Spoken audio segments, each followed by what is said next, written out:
Pessoal, boa noite. Como eu havia prometido para vocês, eu estou preparando, ou já preparei uma série de vídeos curtos sobre alguns temas das nossas aulas, e a primeira é sobre a equação de Henderson-Hasselbalch. Tá? Vamos começar exatamente com um pequeno histórico, né, sobre esses dois cientistas, esses dois químicos, que não eram só químicos, né? Olhem só. Lawrence Joseph Henderson era um químico e biólogo americano, né? Enquanto que Carl Albert Hasselbalch ele era um físico e químico dinamarquês. A equação que leva o nome de Henderson-Hasselbalch, na verdade, foi primeiramente desenvolvida por Henderson e depois modificada por Hasselbalch, deixando-a na forma logarítmica. Tá ok? Em 1916, Hasselbalch introduziu a notação logarítmica em uma equação de Lawrence-Henderson e agora é chamada então equação de Henderson-Hasselbalch. Lembrem-se que essa equação ela é válida em uma zona de pH, em uma faixa de pH que descreve exatamente o comportamento tampão de um ácido fraco, tá? Ou uma base fraca, correto? Tá? Então vamos para um pouco de teoria e um pouco de aplicação. Então vamos lá. A base teórica qual que é, pessoal? Bom, aqui eu tenho um ácido fraco, né? E no equilíbrio da sua ionização, então HA é um ácido fraco, na forma ainda protonada, né? E desprotonada, forma então A-. Lembrando aqui que HA é o ácido, tá? E A- é a base conjugada desse ácido aqui, correto? E da onde sai a equação de Henderson-Hasselbalch? Exatamente da constante, da expressão da constante de equilíbrio, tá, desse ácido. Tá? Então vamos lá escrever a equação, que é exatamente assim, né? K é a constante ácida, né? Que é uma constante de equilíbrio, né? Ela é igual à concentração de H+ vezes a concentração de A-, né, no equilíbrio, tá aqui, né, dividido por quem? Pela concentração do ácido H ainda protonado. Né? Esse aqui é o ácido, esse é o ácido, esse aqui é a base conjugada, correto? Né? Então vamos lá devolver ele aí.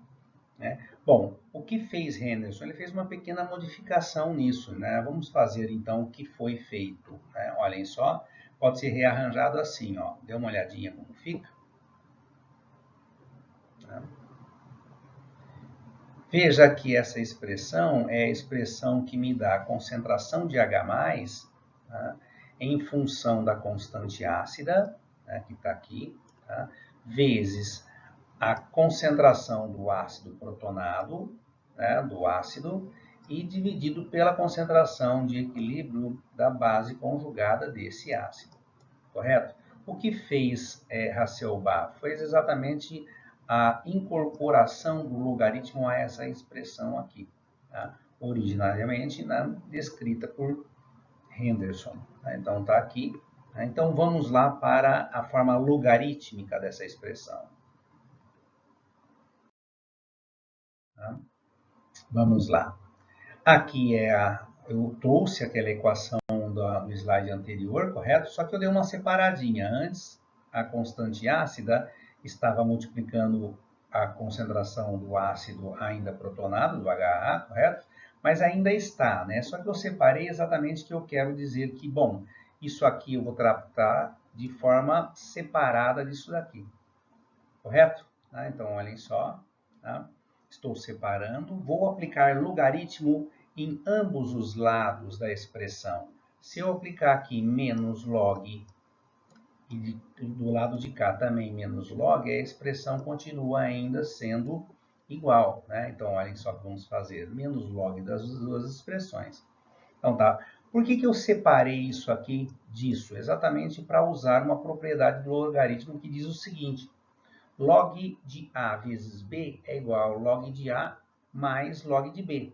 Portanto, menos log de A vezes B é igual a menos log de A menos log de B. Tá? Então, olhem só, aqui está o meu A, aqui está meu B, correto? Tá? Usando exatamente essa propriedade aqui, ó, menos log de A vezes B é igual a menos log de A menos log de B. Tá? Então, quer dizer que eu posso expressar assim, menos log da concentração de H+, é igual a menos log de Ka menos log de HA dividido por A-.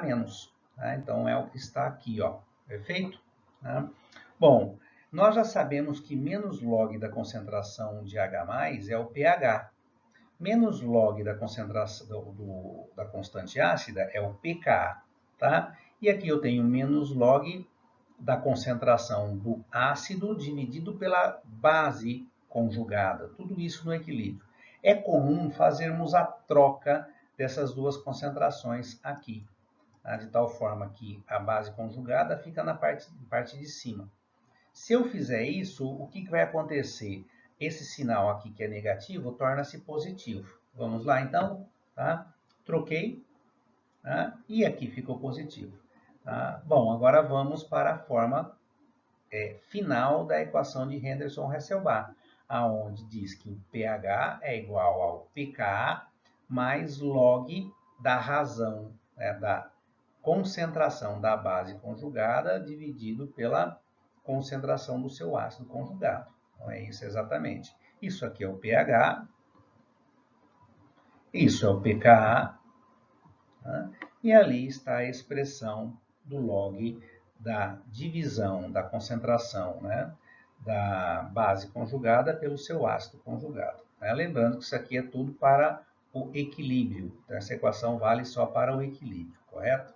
Então, essa é a equação que nós chamamos de Henderson-Hasselbalch. Perfeito? Tá? Mas o que ela pode nos dar? Bom, várias informações interessantes.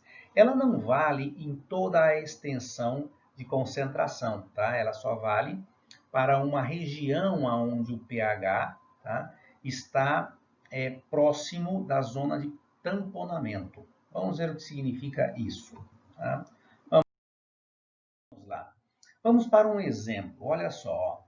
Vamos pegar o ácido fosfórico, que é o H3PO4, que possui 3 hidrogênios ionizáveis. Tá?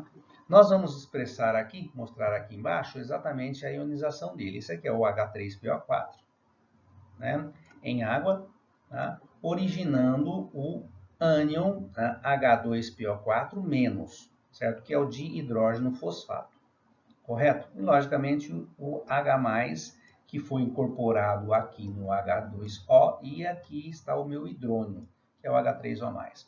Bom, essa espécie A que está aqui é o ácido conjugado, e a espécie B é a base conjugada. Perfeito? Tá? E aqui nós temos a constante de equilíbrio ácida, ou a constante ácida para esse equilíbrio. Tá? Só vale para esse equilíbrio. Tá ok? Então vamos lá. O que eu quero fazer com isso? Primeira coisa, eu quero saber qual é o valor do pKa, e depois eu quero saber, ou escrever, né, a equação de Henderson-Hasselbalch, tá? Para esse equilíbrio aqui. Né? Então, para escrever a equação de Henderson-Hasselbalch, eu preciso identificar quem é o ácido conjugado e quem é a base. Bom, isso nós já fizemos. Nós sabemos que isso aqui é o ácido conjugado e isso é a base conjugada. Mas vamos fazer direitinho isso aqui, ó. Vou reescrever essa mesma expressão aqui, né? Assim, ó. H3PO4 mais H2O, tá? Em equilíbrio com H2PO4-, que é o dihidrógeno fosfato, mais H3O+. Na verdade, eu reescrevi essa expressão, né, do jeitinho que ela está, produzindo H3O+, né, mostrando que o H3PO4 é o ácido, porque ele doa próton para o H2O. Então, isso aqui é um ácido conjugado, é um ácido, e ele gerou essa base aqui, e portanto, essa base conjugada. Eu posso escrever essa mesma expressão de uma forma mais simples, né? Que é assim, né? Ó, H3PO4, vejam que eu não coloquei a água, mas não tem problema, são formas similares de escrever o mesmo equilíbrio, tá? Porque o que me interessa aqui é o ácido conjugado e a base conjugada e o H+, que foi doado por esse ácido. Correto? Né? Então, tá bom. Vamos trabalhar com essa forma de escrever. Quem é o ácido conjugado e quem é a base conjugada? Vamos lá. Quem é o ácido e quem é a base conjugada? Nós já vimos, né? Quem é? Esse aqui é o ácido, esse aqui é a base. Então, vamos lá, né? Esse é o ácido, né? E esse aqui é a base conjugada. Então, são eles que vão entrar na equação de Henderson-Hasselbalch, certo? Que diz que o pH é igual ao pKa mais log da concentração da base conjugada dividido pela concentração do ácido conjugado. Perfeito? Então, vamos lá.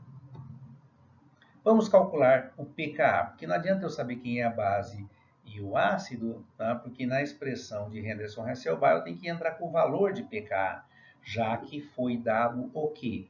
O valor da constante ácida aqui. Né? Então vamos lá, pessoal. Né? Eu sei que o pKa é menos log de Ka. Legal? Então, na verdade, é só colocar ali e calcular. Usando a calculadora seria como, para quem ainda não se familiarizou? Bom, a calculadora, né, já que eu vou tirar o log, olhem só o que eu faço. Né? Na calculadora, bom, eu tenho que introduzir o sinal negativo. Tá? Existem duas formas de introduzir o sinal negativo na minha calculadora. Geralmente é Cássio, né, ou HP. É através do sinal de menos, né, da operação de subtração mesmo, do teclado da sua calculadora, ou então usando essa tecla aqui, que na calculadora Cássio fica à esquerda, tá? Na parte esquerda, na parte superior ao número 7. Bom, agora eu tenho que colocar 7,08. Então, bato 7, né? Bato o log, desculpa, porque né, eu tenho que calcular o log, né? Desculpa aqui, tem que calcular o log. Então, menos log, aí sim, né? Eu começo 7. O professor não vai colocar o parênteses? Nesse caso aqui não é necessário. Se você quiser colocar um parêntese aqui, você pode colocar, mas você vai ter que fechá-lo lá no final. Mas nesse caso aqui não é necessário. Por quê? Porque eu vou usar uma função que é o exp da calculadora. Então, ele vai atrelar isso aqui a esse número de qualquer forma. Então, vamos lá. 7, não tem a vírgula, né? É o ponto. Aí o 0, né? Aí o 8. Aí vem essa parte aqui, ó. Vezes 10 elevado a, vezes 10 elevado a, que na calculadora tem uma tecla especial que faz isso, que é o exp. Né? exp. Então, quando eu coloquei exp, o que acontece? Ele já colocou vezes 10 elevado, agora está esperando qual é o número que o 10 está sendo elevado. No caso aqui é menos 3, correto? Então, de novo, eu posso usar essa mesma função, essa mesma tecla aqui, ou o sinal de subtração da calculadora, que ela vai fazer a mesma operação. Então, vamos lá, de novo, menos o 3. Correto? Então, acabei de escrever tudo isso. Veja que eu não coloquei o parênteses, então não abri nem vou fechar. Né? Se você abrir um parêntese aqui, você vai ter que fechá-lo aqui. Depois que você fez isso, o que você vai fazer? Lógico, apertar o sinal de igual. E a calculadora vai te resultar nisso. Então o pKa, né, deste equilíbrio aqui, né, o menos log da constante de equilíbrio é 2,15. Bom, aí então eu já posso expressar ou montar a minha equação de Henderson-Hasselbalch. Por quê? Porque eu já sei qual é o valor do pKa e eu já sei também quem é o ácido e quem é a base conjugada. Então vamos lá. Vamos escrever agora a equação de Henderson-Hasselbalch. Tá lá, essa é a expressão, né? Eu coloquei aqui subíndice base para dizer que na parte superior é a base conjugada, certo? E aqui é o ácido conjugado. Ficou maiúsculo aqui, mas tudo bem, não vou modificar.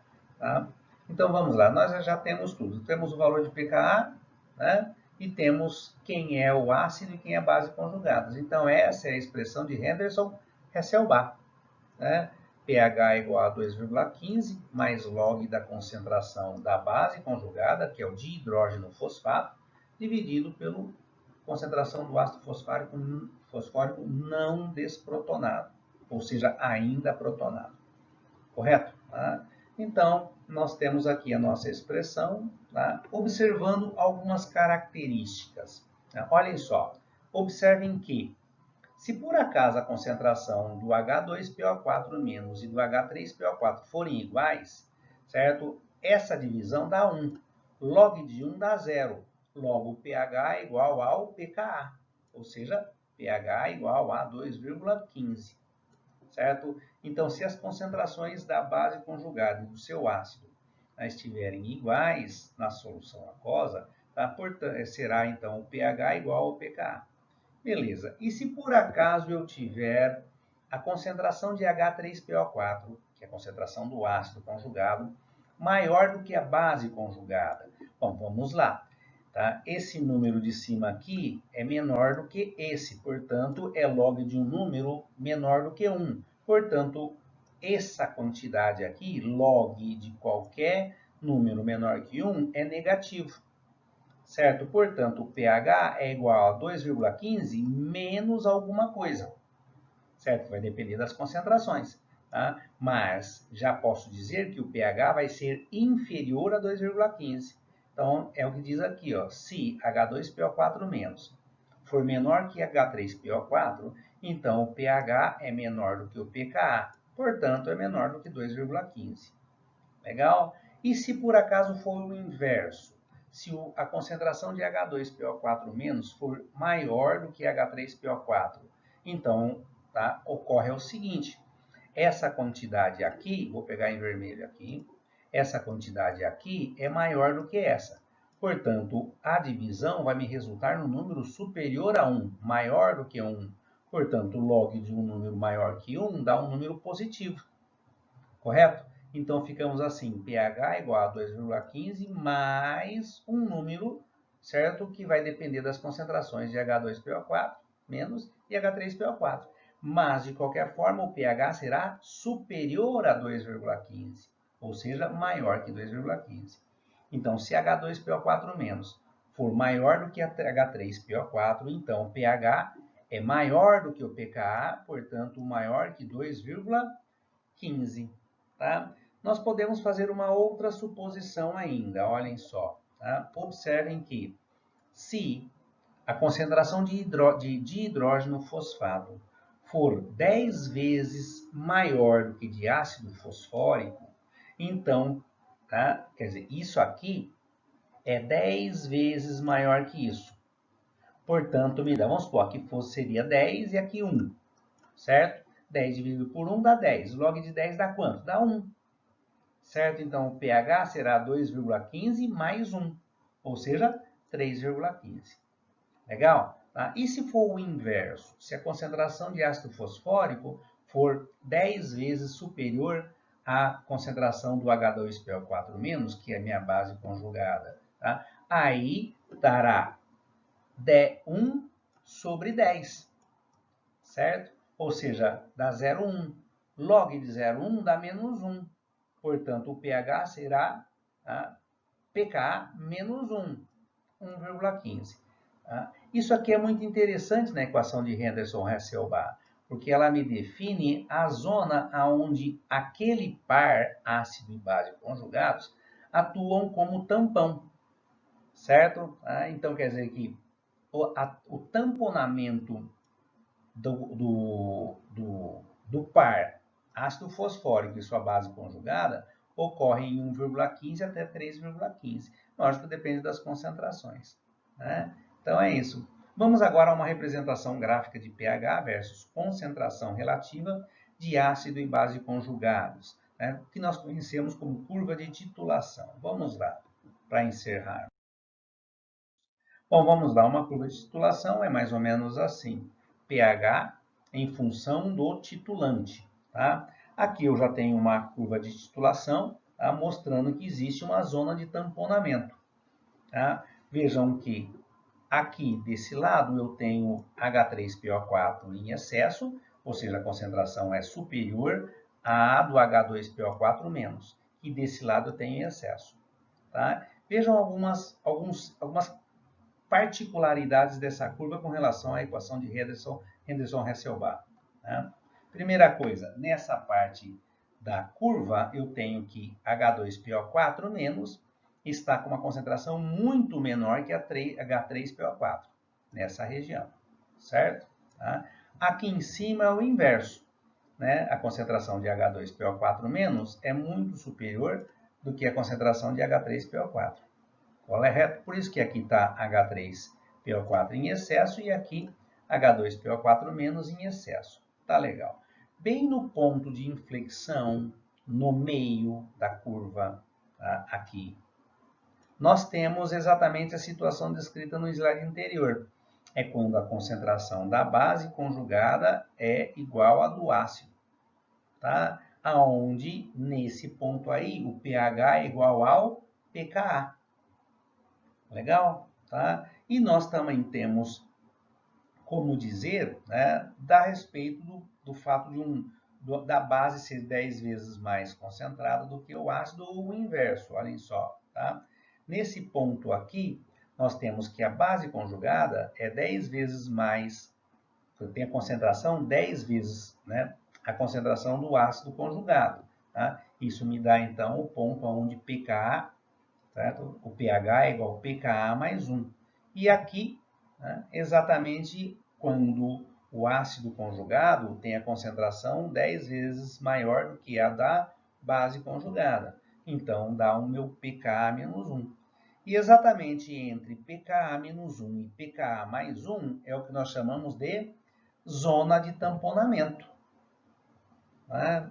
Então, vejam que nessa região, o pH, não é que o pH é constante, mas ele varia muito pouco quando eu vario as concentrações do ácido e da base conjugadas pela adição de um titulante. Correto? Por exemplo, hidróxido de sódio.